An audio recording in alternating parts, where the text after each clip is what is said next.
So this is female reproductive anatomy. I want to tear this off, but I'm going to tell you what they are first. This is bladder and this is uterus. Okay, so we're going to take this piece off so we can see inside. Inside of the female reproductive tract, we first want to recognize the relationship between reproduction and bladder, or the urinary system. This is the bladder. That makes this the urethra. This is uterus. That makes this the vaginal canal.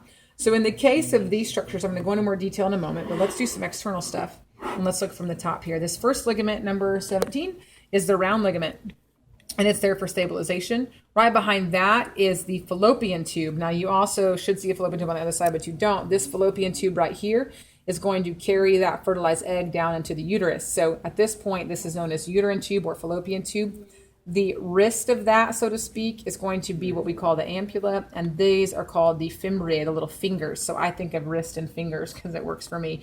Those fingers or fimbriae are holding onto the ovary. That's what this yellow 15 is. That's the ovary, the egg cell, or producing the egg cells. From there, you have a number, looks like 16, a yellow tube that runs to the uterus. That's the, in this case, the ovarian ligament. Okay, because it connects to the ovary. So round ligament, fallopian tube, ovarian ligament. And then all this sheath-like stuff you see here, this is all broad ligament. That just stabilizes the uterus as well. So let's go into more detail then about this structure.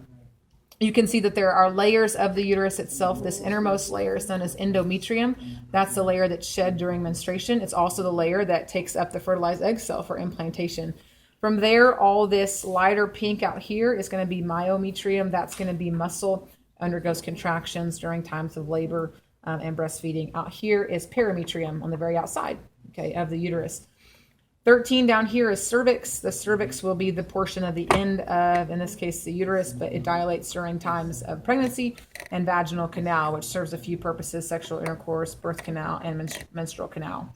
From there, you have two labias in the female, labia majora and labia minor. And then this one is going to be the clitoris, the erectile tissue for the female.